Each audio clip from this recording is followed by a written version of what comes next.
कविता एक काम वाली बाई है। वह मिस्टर खन्ना के घर रोज झाड़ू पोछा करने के लिए आती है।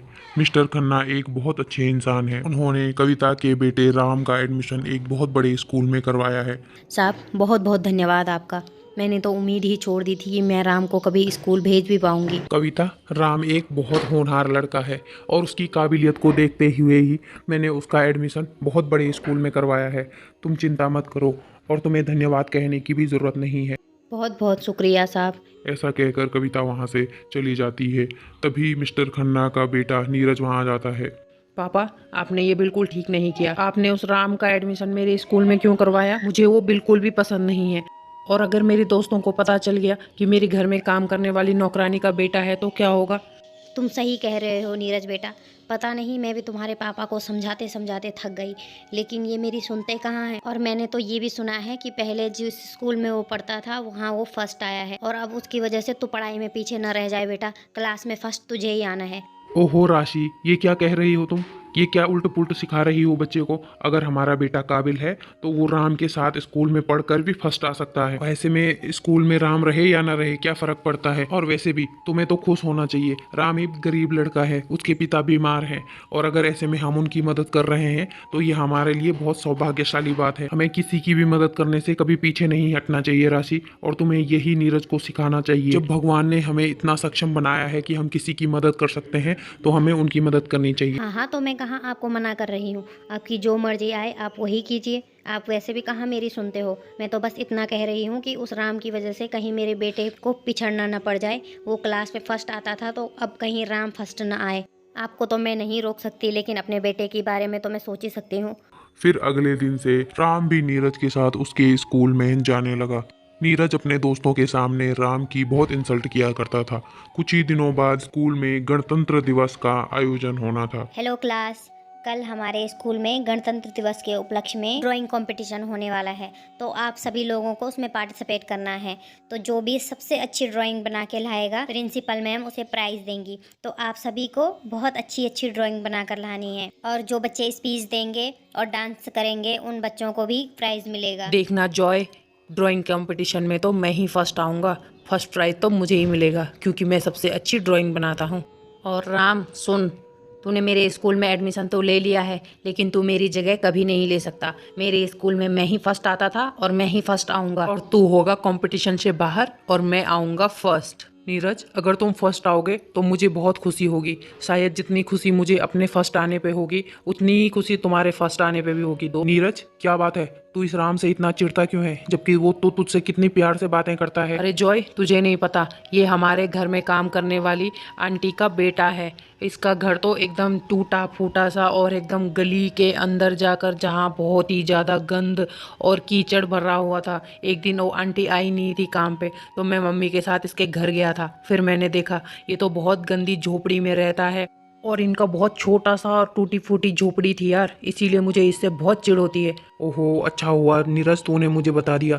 अरे यार, मैं तो रोज़ घर से नहा के आता हूँ, और ये देख, ये मेरे साथ कभी कभी लंच करने के लिए बैठ जाता है। आज से मैं इसके साथ लंच करने के लिए कभी नहीं बैठूंगा। थैंक यू नीरज, तूने मुझे बताया। उन बच्चों की ऐसी बातें सुनकर राम की आंखों में आंसू आ जाते हैं, लेकिन वह फिर भी अपने आंसुओं को छुपा देता है और घर जाकर अपनी माँ से, माँ, कल हमारे स्कूल में गणतंत्र दिवस के उपलक्ष्य पे ड्राइंग, सिंगिंग और डांसिंग कंपटीशन है, तो मुझे ड्राइंग कंपटीशन में हिस्सा लेना है। आप मुझे कुछ पैसे दे दो ताकि मैं ड्राइंग का सामान ले सकूं। बेटा अभी तो नहीं है मेरे पास, लेकिन मैं अभी मालकिन के घर जा रही हूँ शाम के बर्तन करने, तो मैं उनसे ही कुछ पैसे उधार मांग ले आऊँगी। तो तू अपना सामान ले आना बाजार से। चल बेटा, अब दरवाज़ा अंदर से बंद कर दे, मैं शाम को लौटती हूँ। ऐसा कहकर कविता काम पर चली जाती है और अपनी मालकिन से पैसे मांगती है। उसकी मालकिन उसे 100 रुपए दे देती है। ये ले 100 रुपये दे रही हूँ, और इस महीने की पगार में से काटूंगी इन पैसों को। और सुन, धीरे धीरे वो पैसे भी काटूंगी जो तेरे बेटे के एडमिशन के लिए इन्होंने दिए थे।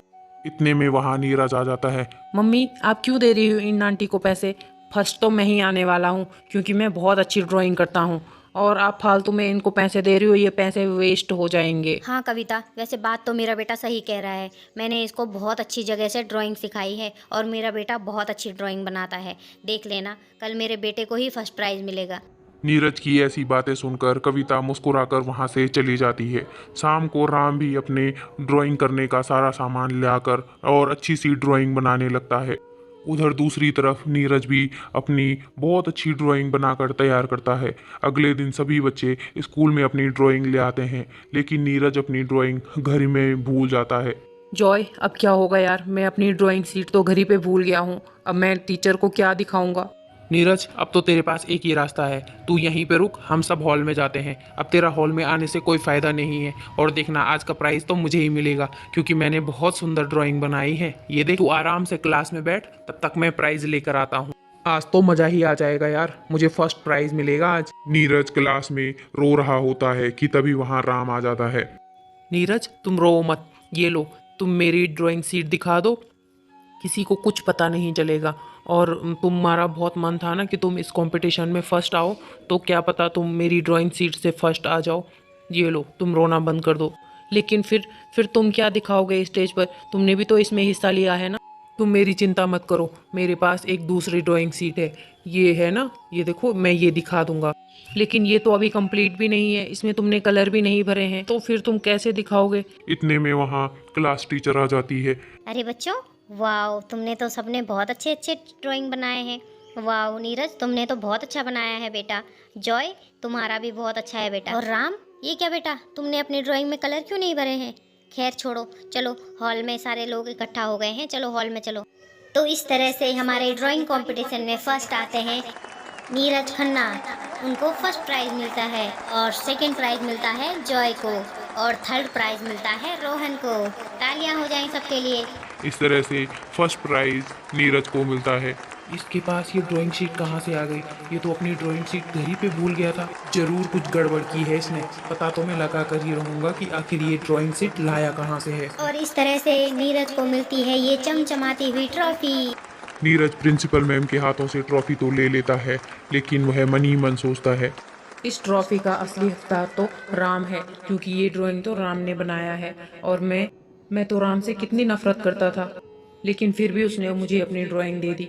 नहीं नहीं, ये इनाम तो राम का है, मुझे सच सच प्रिंसिपल मैम को सब कुछ बताना पड़ेगा। फिर ऐसा सोचकर नीरज प्रिंसिपल मैम को सारी सच्चाई बताता है। मैम, दरअसल इस ट्रॉफी का असली हकदार राम है, ये ड्राइंग राम की है। मैं अपनी ड्राइंग शीट घर पे ही भूल गया था, तो राम ने मुझे अपनी ड्राइंग शीट दे दी, जो कि मैंने आप लोगों को दिखाई। अगर मैं आज आपको सच्चाई नहीं बताता तो शायद आप लोगों को पता भी नहीं चलता, लेकिन मैं अपने मन पे इतना बड़ा बोझ नहीं रख सकता मैम। इस ट्रॉफी का असली हकदार राम ही है, तो आप उसे ही ये ट्रॉफी दे दीजिए। एक ट्रॉफी नीरज के लिए भी लाई जाए। नीरज ने अपनी सच्चाई स्वीकार की, इसीलिए प्रिंसिपल मैम ने राम और नीरज दोनों को विनर घोषित किया और दोनों को ट्रॉफी मिली। इस तरह से स्कूल में सिंगिंग, डांसिंग और बाकी के सारे कार्यक्रम पूरे होने के बाद जैसे ही नीरज अपने घर गया, उसने अपनी मम्मी पापा को सारी बात बताई। उस दिन के बाद से राशि का कविता के लिए भी व्यवहार बदल जाता है। वह उससे बहुत अच्छे से पेश आने लगती है और नीरज भी राम का बहुत अच्छा दोस्त बन जाता है।